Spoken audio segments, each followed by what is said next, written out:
Hello everyone. My name is Jonathan Duncan, as you guys all know, depending on... Actually, no. Why do I say depending on? There's no reason for it. So, anyway, I want to do a quick, not really review, but I want to do a quick show and tell of what I finished last night. It's more of an amalgamation of sorts, but modeled after multiple things.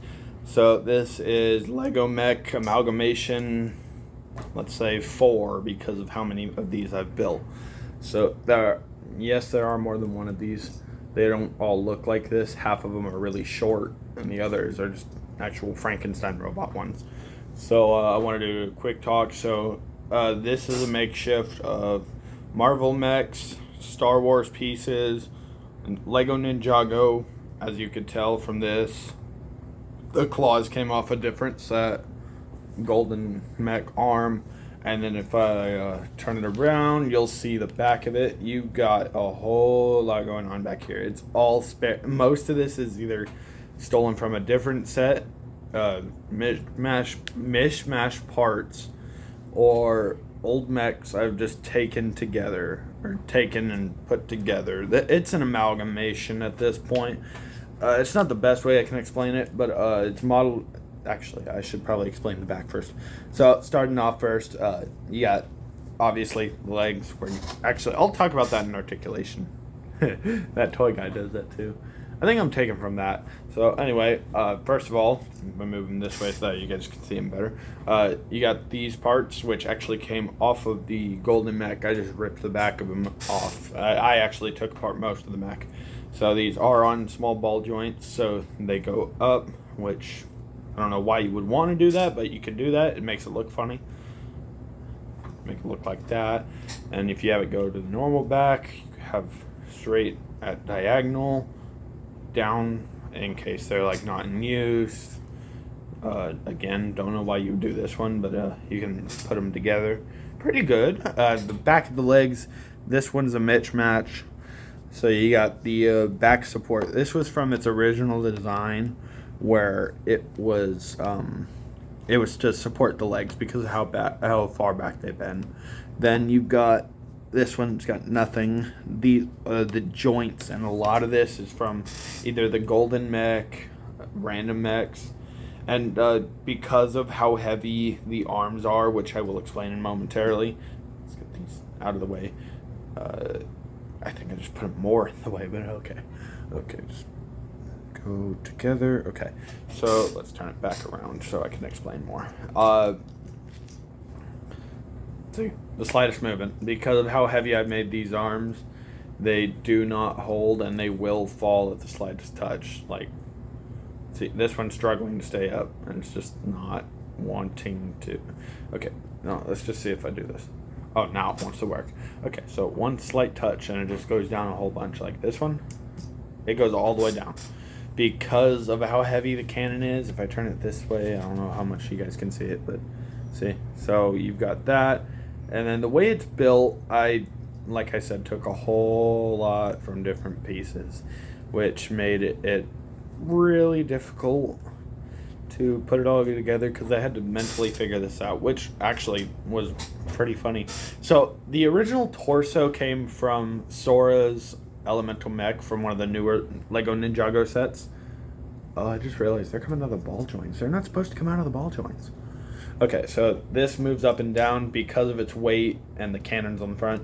It will fall down. It's meant to be a head from like a Jaeger type thing, Pacific Rim. If you have seen the movie, then W. You do have... Okay, no, I'm going to start on articulation. I should have said that before I started talking. So yeah, ball joints, this moves up and down. It is on a droid arm hinge, which does go up and down. You got the arms on big old ball joints. I had to switch out the legs, original ball joints for ratchets. They are kind of quiet unless you're moving them back. Like moving a certain way, it'll mess with it. You got the knees, they bend about that far, and then because of the way I built the knees, they do go the same distance, but they don't with the knees. These parts right here that connect to the waist are from, like, mostly from the Golden Mech. So then you move down here. Oh, okay, I guess you guys did not want to stay. So you got the front ankle skirt. I only have them on one side because of how it's built. But like I said, it does have an ankle tilt, but most of it is what I did take. I extended the legs. If I peel off the panels here, hold on. Yeah, that's basically all that's inside. There's like nothing. It's just what it connects to, and then that's it. And then from there, let's move further if I can get this back. And you know what? Screw it. That's going to stay right there. So moving up in articulation, you do have the waist joint, which is it's like one of the ratchet joints. So it's one of those kinds of ratchet joints. All right, sorry about that. So yeah, going back on here, like I said, ball joints. I'm going to fold these back for this so I don't keep poking myself. It does hold if you put it a certain way, but that's not going to be very effective. I mean, unless you use this joint. But the way this is built, I don't know why I would have this. It just weighs down the arm more. I could wait. Oh, that would work. Actually, it would work a whole lot more. So the little purple thing spins, but doesn't really need to. Kind of just sits there. It's not on a loose joint. This one, actually, it would be better if I take off the arm to actually show you, and then put the mech aside. So what you do is giving you guys a close-up of the quick design. So then this is a mix of what used to be Thor's hammer, parts of it, and then random ray pieces and a fire piece to be like the energy. And then the way I built the power source, I took one of Spider-Man's webs from the I believe it was the